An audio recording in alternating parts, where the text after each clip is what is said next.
He promises the city, the keys, the sunrise, and yet the calendar stays blank. When the future is vivid while the present is vague, you may be looking at future faking. Future faking is a pattern where someone paints a striking picture of tomorrow to secure closeness today, without the capacity or intention to build the bridge from here to there. It is not a diagnosis, and it does not require malice. It is a gap between declaration and design. You hear about trips, move-ins, shared dreams, even pet names that suggest permanence. And for a moment your body relaxes because the story feels safe. Then the story meets money, schedules, and logistics, and the paint starts to drip. Specifics stall. Owners for tasks never get named. Timeframes keep sliding into the mist. The hallmark is not romantic language, but allergic reactions to constraints. It thrives in ambiguity because ambiguity postpones accountability, and postponement buys comfort in the short term while charging interest on your hope. Inside the person who future fakes, there is often an internal tug-of-war between longing and limits. Attachment patterns can nudge this dynamic without anyone trying to manipulate. Anxious-leaning partners sometimes narrate large futures to soothe the fear of loss. The fantasy lifts panic for a few hours, so the mind keeps reaching for it. Avoidant-leaning partners can use big but fuzzy declarations to keep you invested while keeping day-to-day commitments undefined, which preserves autonomy. Neither style makes someone a villain. Both are attempts by the nervous system to feel safe without tolerating the discomfort of honest boundaries. Cognitively, the planning fallacy tells us we underestimate effort and time, and present bias tells us that it feels rewarding to say yes now and push difficulty into later. If shame is active, admitting financial limits or emotional unreadiness can feel threatening, so certainty gets performed instead of vulnerability. The result is a future that sounds sturdy and a present that cannot carry weight. In daily life, this becomes a loop.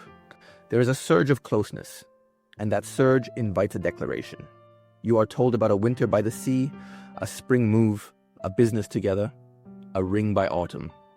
Your mind begins to rearrange weekends, budgets, even career choices around those words. Then reality taps on the glass. Deadlines pass. Weekends fill with other obligations. The wallet is tight. The conversation you try to open becomes foggy. You are asked to trust the process without being invited into the process. If you ask for a concrete step, the topic pivots to your tone. If you push, you are framed as impatient or unromantic. The dream gets rolled to the next month, and the cycle resets with fresh declarations. Meanwhile, your body learns this rhythm. Anticipation climbs, then drops. Sleep shortens. Your attention scans for proof that this time is different.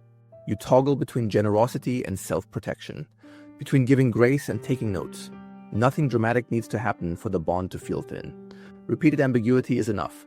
There are clues that help you tell promise from plan. Empty promises resist measurement. You will notice soaring language and shrinking calendars. When you bring up dates, the conversation shifts to faith or destiny. Responsibility floats, and the work of making the idea real lands on you by default. You book the research, you price the flights, you hold the thread of the vision, while the other person supplies the music. The signal on the other side looks quieter. Grounded promises invite constraints and survive them. There is a time to check prices, a small shared document, a clear money threshold, and tolerance for boring steps. Real planes accept reality as a collaborator. They bend to childcare, busy seasons, and bank balances without becoming a referendum on love. Clarifying questions are welcomed rather than punished. You feel less dizzy because the story is anchored to the week you are living in, not only to the horizon. A compact vignette makes this clear. Lena and Max met in early spring. On their fourth date, he described a year in Lisbon together, a dog, morning coffees on a tiny balcony, and a studio where he would produce music while she wrote. Lena felt recognized in a way that brought tears. When summer approached, she asked about dates and budget. Max said the surprise would be better if he took care of it, and that spreadsheets killed romance. She let it go and bought a Portuguese phrasebook, because it felt good to contribute. July brought a freelance opportunity for him, so Lisbon moved to late September. September brought a family issue and then a new idea. Why not a winter trial month to make sure it felt right? Each delay came wrapped in tenderness. Lena noticed she was doing more and more invisible labor to keep the dream alive, saving links, scouting apartments, noting flight alerts, while Max sent playlists about forever. One evening, she asked for 10 minutes to open a calendar together. Max laughed gently and said the calendar was too cold for a warm love. The sentence landed like a bell. She did not need proof that he loved her. She needed proof that he could carry a plan. That moment did not force a breakup. It ended her confusion. She stopped moving her life around words and began observing what he could move in the next 7 days. Without her scaffolding, the truth became visible very quickly. If you are here because a promise has been rolling month to month, you do not need grand strategies. You need small moves that return you to ground without turning the relationship into a courtroom. One move is to translate talk into time. Invite a near-term action that fits this week. Suggest a 10-minute planning session on a defined evening, a first pass at a budget with numbers you both can see, or a simple phone call that has to happen before the weekend ends. If this invitation triggers hostility or a lecture about faith, you have received useful data. Another move is to mirror reality back with dates rather than adjectives.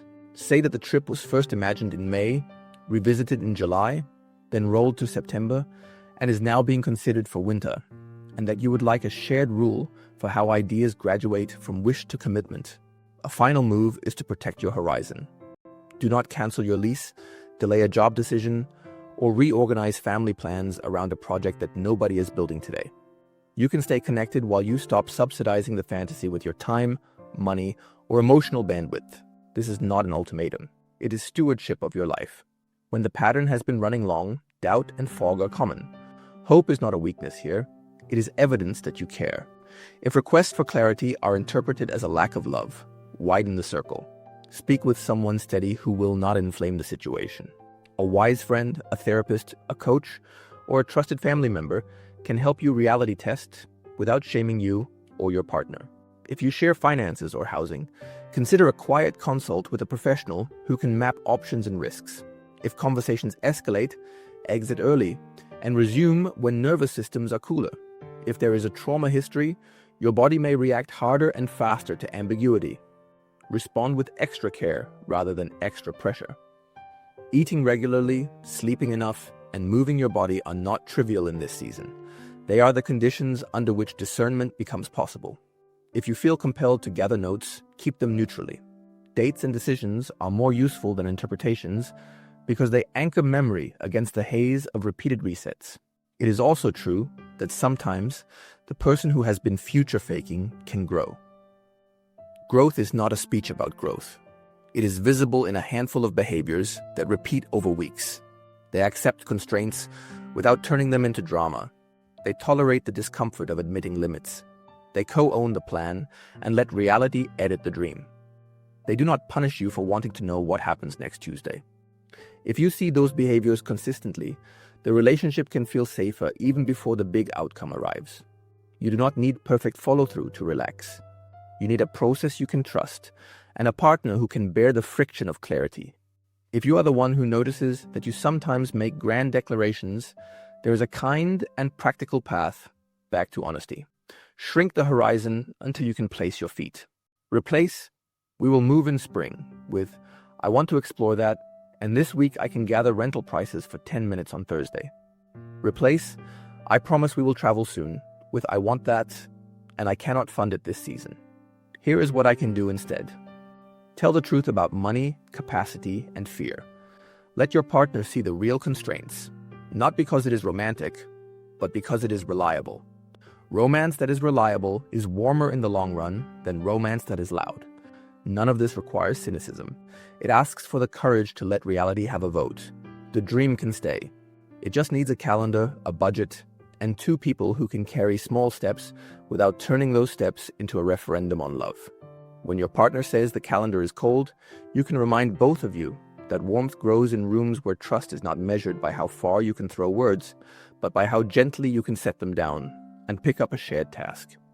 If this gave you language for what you are feeling, share it with someone who needs steadiness today, or subscribe so you can find your way back when you want a calm voice in your ear.